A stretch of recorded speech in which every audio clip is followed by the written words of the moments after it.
नमस्कार मित्रों, मैं हूं अशोक वर्मा। आप देख रहे हैं टीवी 20 न्यूज।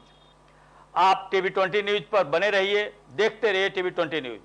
इस खबर के प्रायोजक हैं Purvanchal machinery agencies, Burma tower, Narauli, Tanishq showroom के नीचे, आजमगढ़। प्रोप्राइटर हैं अशोक वर्मा और मोबाइल नंबर है 9415207728। और एक खबर अम्बेडकर नगर से है, जहां बिजली सप्लाई व्यवस्था से त्रस्त ग्रामीणों ने बिजली विभाग पर लगाया बड़ी लापरवाही अपनाने का आरोप। खराब ट्रांसफार्मर से ग्रामीण क्षेत्र में ठप पड़ी बिजली सप्लाई।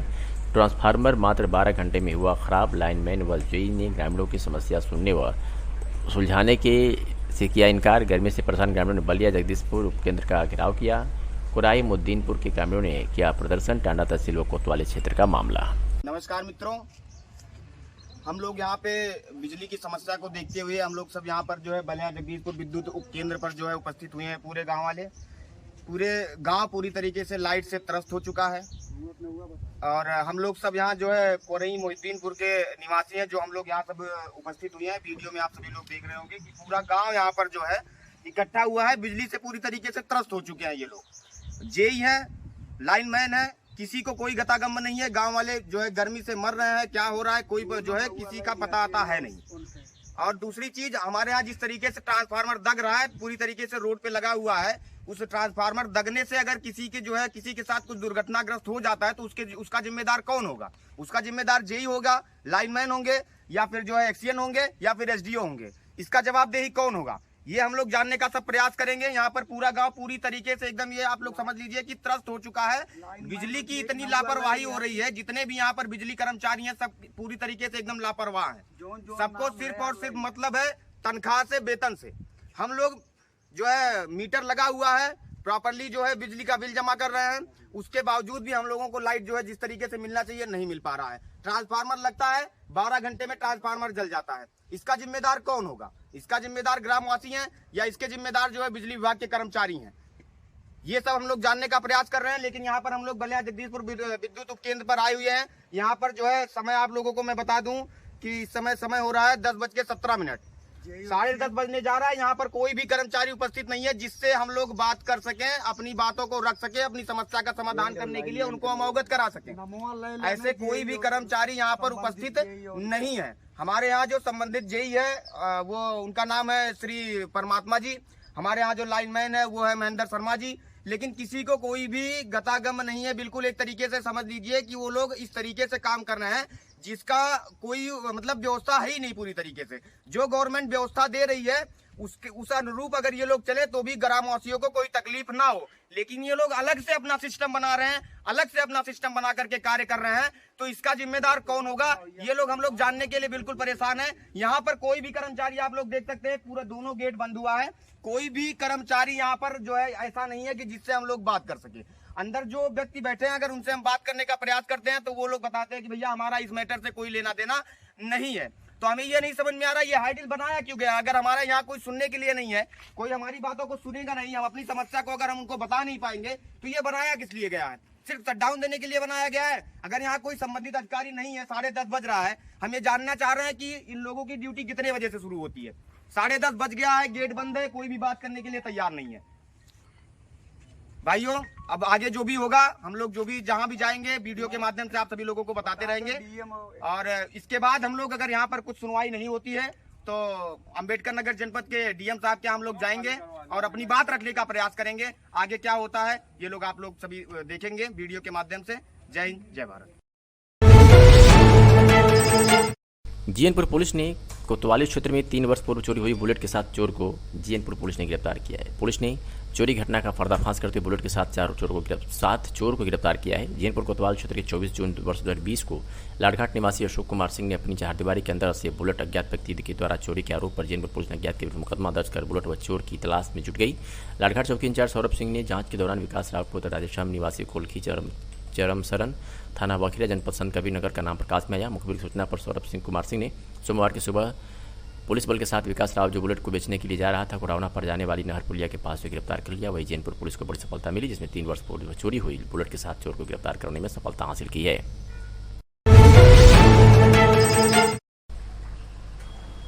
आजमगढ़ के जीयनपुर से खबर है, जहां कोतवाली क्षेत्र के कटाइछा व जोगियाबीर गांव में ताजिया के विवादित रास्ते को लेकर जीयनपुर कोतवाल ने राजस्व टीम के साथ पहुंचकर निरीक्षण किया, ग्रामीणों से वार्ता कर समाधान कराया। सोमवार को दिन में 2 बजे जीयनपुर कोतवाल यादवेंद्र पांडे ने पुलिस बल और राजस्व टीम के साथ कटाइछा गांव में पहुंचकर ग्राम प्रधान विजय चौहान के साथ ताजिया को लेकर रास्ते के विवाद का निरीक्षण किया।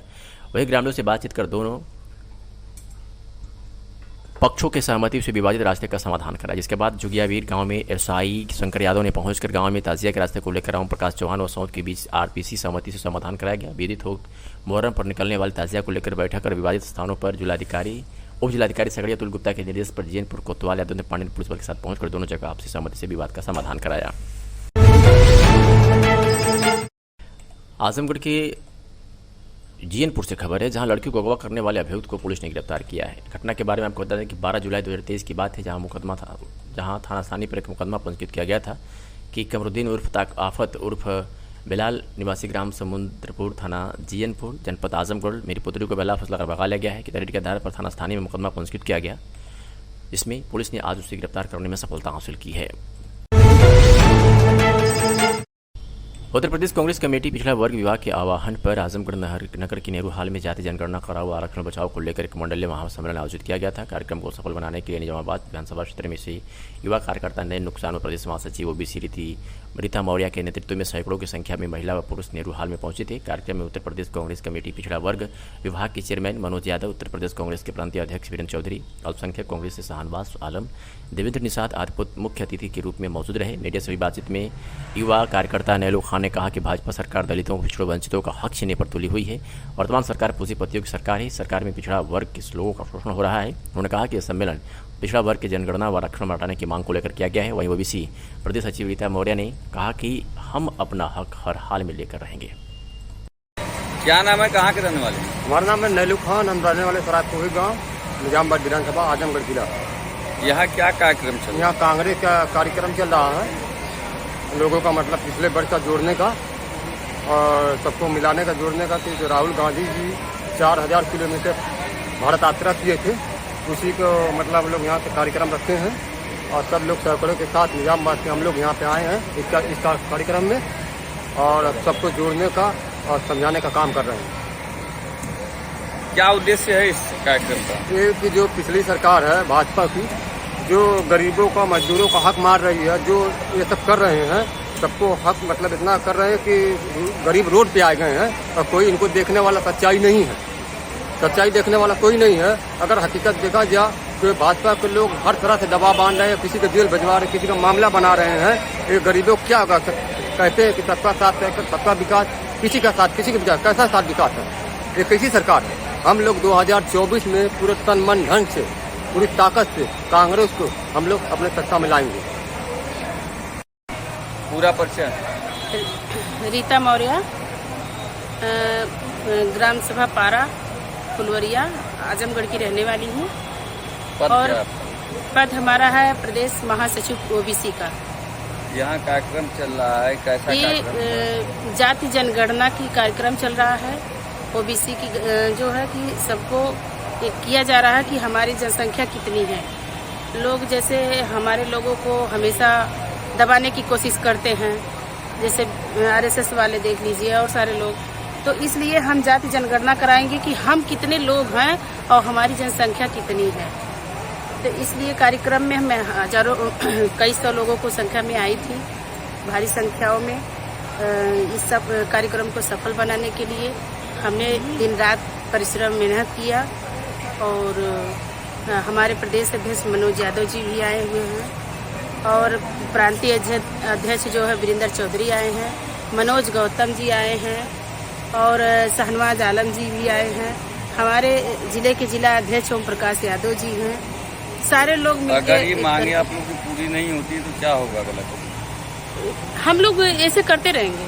हम लोग बैठने वाले में के नहीं है। रोड पे निकल के कहीं भी कुछ भी करते रहेंगे, लेकिन बैठेंगे नहीं। मांगे है कि जनगणना हो, जनगणना हो। क्यों नहीं हो रहा है? इसका मतलब तो होगा ना कुछ पीछे। आजमगढ़ के देवगांव थाना क्षेत्र से खबर है, जहां वर्ष 2019 में हुई हत्या के गवाह की हत्या कर एक्सीडेंट का रूप देने वाले 2 अभियुक्तों को पुलिस ने गिरफ्तार कर लिया है। 2019 में छप्पर उठाते समय गोलियों की बौछार करके अवधेश यादव पुत्र दशरथ यादव निवासी मालपार थाना मेहनगर आजमगढ़ की हत्या कर दी गई थी, जिसमें अवधेश यादव की पत्नी गीता के तहरीर पर थाना मेहनगर में मुकदमा पंजीकृत किया गया था। बिलास यादव, कमलेश यादव, सतीश यादव, अनिल यादव के विरुद्ध मुकदमा पंजीकृत किया गया था। विवेचना में कमलेश यादव की नामजदगी गलत करते हुए पुलिस द्वारा आरोप पत्र प्रेषित किया गया। उपरोक्त मुकदमा न्यायालय में विचाराधीन था। 2021 में उपरोक्त मुकदमे में सुलह करने हेतु दबाव बनाने के लिए विपक्षी कमलेश यादव द्वारा साजिश के तहत कैलाश यादव के पैर में 4 गोली मारकर कैलाश यादव की पत्नी मालती देवी से थाना मेहनगर आजमगढ़ में तहरीर दिलवाकर बंटी पुत्र विजय यादव, रामदुलार पुत्र झुलाई, चंदन पुत्र वीरेंद्र, शुभम पुत्र रामदुलार, जना पुत्र अवधेश पंजीकृत कराया गया था। इस मामले में पुलिस ने आज खुलासा करते हुए 2 अभियुक्तों को गिरफ्तार कर लिया है। मामले में शैलेंद्र लाल, अपर पुलिस अधीक्षक नगर, ने क्या कुछ कहा है, सुनिए। ये खानपुर थाना गाजीपुर में एक एक्सीडेंट का मुकदमा कायम किया गया था, जिसमें वादी ने शिकायत करी कि गवाह की इसमें हत्या करी गई है और उन्होंने कंप्लेंट एडीजी महोदय से वाराणसी से करी और कहा कि कृपया इसकी विवेचना आजमगढ़ ज़िले से करा दीजिएगा, जिसमें विवेचना देवगांव थाना प्रभारी गजानंद को मिली। इसमें प्रकरण ये है कि अवधेश यादव की हत्या 2019 में की गई थी। इसमें जो अभियुक्त पक्ष था वो गवाहों को एलिमिनेट करना चाहता था, इसलिए उन्होंने पहले इनको एक फर्जी मुकदमे फंसाने का प्रयास किया। उन्होंने अपने ऊपर स्वयं के ऊपर गोली चलवाई 2021 में, जिसमें पुलिस ने विवेचना करी और ये प्रकरण झूठा पाया गोली चलने का, और इनके विरुद्ध जो हत्या के जो वादी पक्ष था उनके विरुद्ध मामला गलत पाया और उनके जो वादी जो 2021 वाला था जिन्होंने झूठा मुकदमा लिखाया था उनके खिलाफ चार्जशीट गई। अब 2 मुकदमे इनके खिलाफ हो गए, एक हत्या का मुकदमा हो गया और दूसरा हो गया जो इन्होंने फर्जी मुकदमा जो 2021 में लिखवाया था। जो मुख्य गवाह जो था राम दुलारे यादव थे, तो अब ये लोग राम दुलारे यादव से निजात पाना चाहते थे। वो नहीं चाहते थे कि ये गवाही के लिए उपस्थित हों, इसलिए राम दुलारे यादव को इन लोगों ने चकिया बाज़ार मेहनगर से अगवा किया और अठगवां खानपुर में हत्या करने के उपरांत उसकी बॉडी डाल दी और उसको एक्सीडेंट का रूप देने का प्रयास किया और वहाँ पे मुकदमा एक्सीडेंट का लिखवाया, जो कि सभी को ये प्रतीत हो कि ये एक्सीडेंट है और ये हत्या नहीं है, ताकि ये लोग जो गवाह उसको एलिमिनेट किया जा सके। तो ये सारा प्रकरण जो मुख्य गवाह था उसको एलिमिनेट करने के लिए सारा इनके द्वारा ये षड्यंत्र रचा गया था, जिसमें आशीष यादव व तहसीलदार यादव की गिरफ्तारी करी गई है। एक शख्स की चंद्रजीत यादव की कल गिरफ्तारी की गई थी और अभी विवेचना प्रचलित है। अन्य जो भी इसमें दोषी पाया जाएगा उन सभी के विरुद्ध हम लोग कठोर दंडात्मक कार्रवाई करेंगे, गैंगस्टर एक्ट की कार्रवाई भी करेंगे व इनके प्रॉपर्टी जब्ती करने की भी कार्रवाई करेंगे।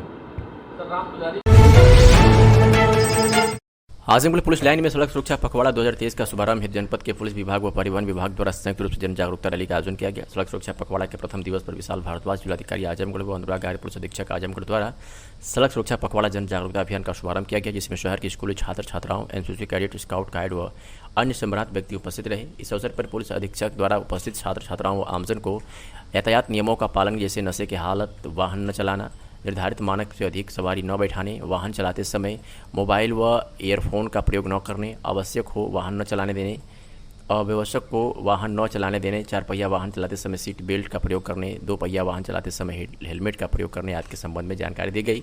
जिलाधिकारी ने क्या कुछ कहा, सुनिए। ये हम सभी को पता है कि सड़क पे सुरक्षित तरीके से चलने के लिए क्या क्या चीज़ें ज़रूरी है।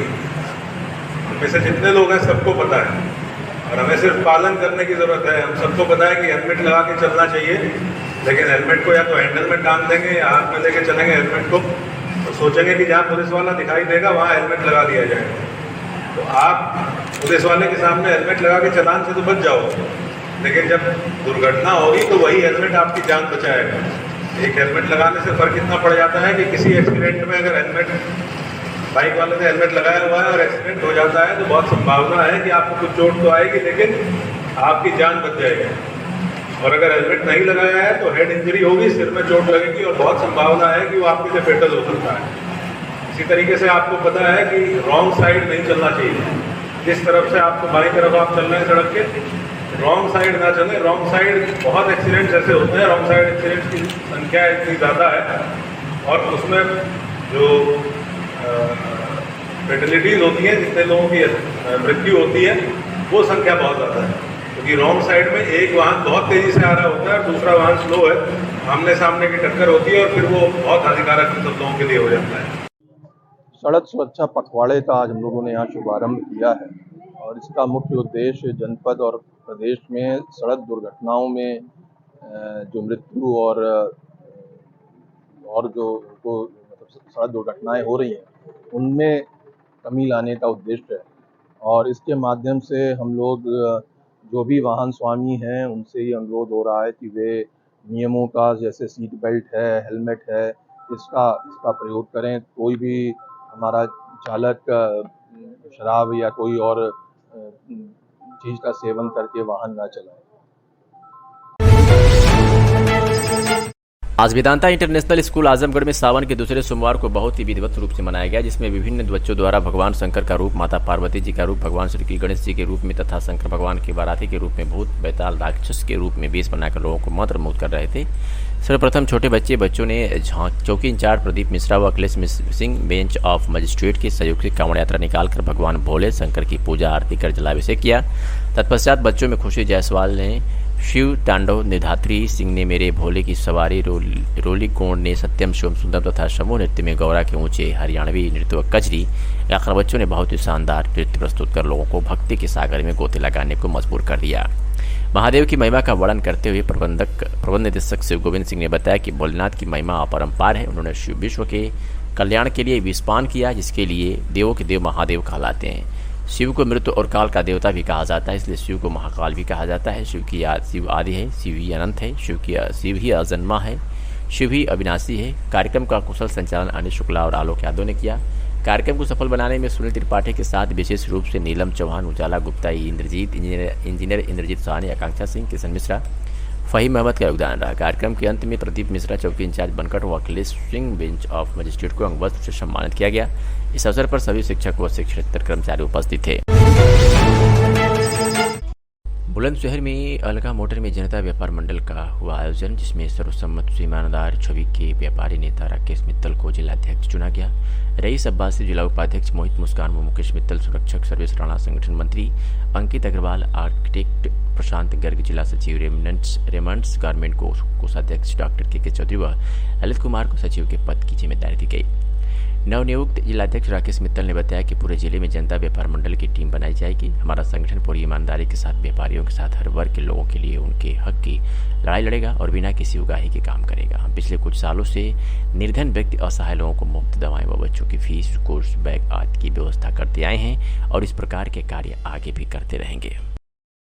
इसका जो सिद्धांत है वो सभी को साथ लेकर चलने का है। जितने भी मेरे व्यापार पदाधिकारी बनेंगे उनको मैं सभी को साथ लेकर चलूँगा और जो भी निर्णय लिया जाएगा सारे पदाधिकारियों के साथ निर्णय लिया जाएगा। और मैं कोशिश करूँगा कि कोई भी ऐसा पदाधिकारी ना हो जो संगठन में रहकर ब्लैकमेलिंग करे या किसी व्यापारी का उत्पीड़न करे। मेरी ये कोशिश रहेगी, क्योंकि इसमें मैं अब खुद ही, मेरे पास जिम्मेदारी है, मेरे को ये अधिकार है, अब मुझे कोई निकाल नहीं सकता। इसलिए मुझे पूरी पावर है, किसी की हिम्मत नहीं होगी कि किसी व्यापारी का वो शोषण कर सके। ये मैं आपको पूरी तरीके से विश्वास दिलाता हूँ, क्योंकि अब मेरे हाथ में है। अगर मैं भ्रष्ट हूँ तो मैं भ्रष्टाचार को बढ़ावा दूँगा, और जब मैं बिल्कुल सत्य की ईमानदारी होनी चाहिए तो मैं ईमानदारी का ही इसमें आगे कार्य करता चला जाऊँगा। आप व्यापारी सुरक्षा फोरम में जिला अध्यक्ष रहे, कई सालों तक काम किया है, क्या कारण रहा, क्या वजह रही उसे छोड़ने की? एक पदाधिकारी ने व्यापारियों को ब्लैकमेल करना चालू किया। उसने इंश्योरेंस व्यापारियों को करे, उसमें कोई नुकसान नहीं है, या अगर कोई भी व्यापारी का उसने जबरदस्ती भी करा तो भी कोई बुराई नहीं है, क्योंकि इंश्योरेंस व्यक्ति का होना चाहिए। लेकिन अगर वो बिल्कुल भी असमर्थ है तो वो अगर ब्लैकमेलिंग करता है कि तेरे यहाँ छापा डल जाएगा तो हम तेरे काम आएंगे, या किसी प्रभावशाली व्यक्ति से फोन करा लेना, उस बात को लेकर मेरी नाराजगी थी और इसलिए मैं वहाँ से छोड़कर मैंने इस्तीफा दे दिया और वहाँ से छोड़कर मैं चला आया। ये जो कमेटी की घोषणा है वो पदाधिकारियों कब तक हो जाएगी? जी जो कमेटी के पदाधिकारियों की घोषणा है वो कब तक हो जाएगी? ये आज है 16 तारीख, ये 5 तारीख तक आपको पूरी कमेटी तैयार मिल जाएगी। नगर की भी जिम्मेदारी है, जो नगर और टैक्स चुने हमने वो अपनी नगर की पूरी कमेटी बनाएंगे। मैं अपनी पूरी कमेटी बनाकर 5 तारीख तक पूरी घोषित कर दूँगा और प्रेस मीडिया के माध्यम से और सोशल मीडिया के माध्यम से ये जनता तक और व्यापारी तक पहुँचाएंगे। जो भी इसमें चुना जाएगा, जो भी पदाधिकारियों को इसमें जिम्मेदारी दी जाएगी, बड़ी सोच समझ कर दी जाएगी, जो आगे किसी भी व्यापारी को परेशान न करें या ब्लैकमेलिंग न करें, व्यापारी का कंधे से कंधा मिलाकर साथ दें और व्यापारी का जितनी भी कोई समस्या है, दिन हो या रात हो, वो बिल्कुल कंधे से कंधा मिलाकर वो पदाधिकारी को साथ दें। और बुलंदशहर में अलगा मोटर में जनता व्यापार मंडल का हुआ आयोजन, जिसमें सर्वसम्मत ईमानदार छवि के व्यापारी नेता राकेश मित्तल को जिलाध्यक्ष चुना गया।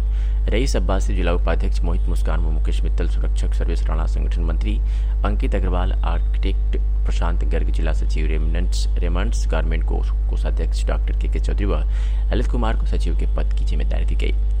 नवनियुक्त जिलाध्यक्ष राकेश मित्तल ने बताया कि पूरे जिले में जनता व्यापार मंडल की टीम बनाई जाएगी। हमारा संगठन पूरी ईमानदारी के साथ व्यापारियों के साथ हर वर्ग के लोगों के लिए उनके हक की लड़ाई लड़ेगा और बिना किसी उगाही के काम करेगा। हम पिछले कुछ सालों से निर्धन व्यक्ति, असहाय लोगों को मुफ्त दवाएं व बच्चों की फीस, कोर्स बैग आदि की व्यवस्था करते आए हैं और इस प्रकार के कार्य आगे भी करते रहेंगे। इसका जो सिद्धांत है वो सभी को साथ लेकर चलने का है। जितने भी मेरे व्यापार पदाधिकारी बनेंगे उनको मैं सभी को साथ लेकर चलूँगा और जो भी निर्णय लिया जाएगा सारे पदाधिकारियों के साथ निर्णय लिया जाएगा। और मैं कोशिश करूँगा कि कोई भी ऐसा पदाधिकारी ना हो जो संगठन में रहकर ब्लैकमेलिंग करे या किसी व्यापारी का उत्पीड़न करे। मेरी ये कोशिश रहेगी, क्योंकि इसमें मैं अब खुद ही मेरे पास जिम्मेदारी है, मेरे को ये अधिकार है, अब मुझे कोई निकाल नहीं सकता। इसलिए मुझे पूरी पावर है, किसी की हिम्मत नहीं होगी कि किसी व्यापारी का वो शोषण कर सके। ये मैं आपको पूरी तरीके से विश्वास दिलाता हूँ, क्योंकि अब मेरे हाथ में है। अगर मैं भ्रष्ट हूँ तो मैं भ्रष्टाचार को बढ़ावा दूँगा, और जब मैं बिल्कुल सत्य की ईमानदारी होनी चाहिए तो मैं ईमानदारी का ही इसमें आगे कार्य करता चला जाऊँगा। आप व्यापारी सुरक्षा फोरम में जिला अध्यक्ष रहे, कई सालों तक काम किया है, क्या कारण रहा, क्या वजह रही उसे छोड़ने की?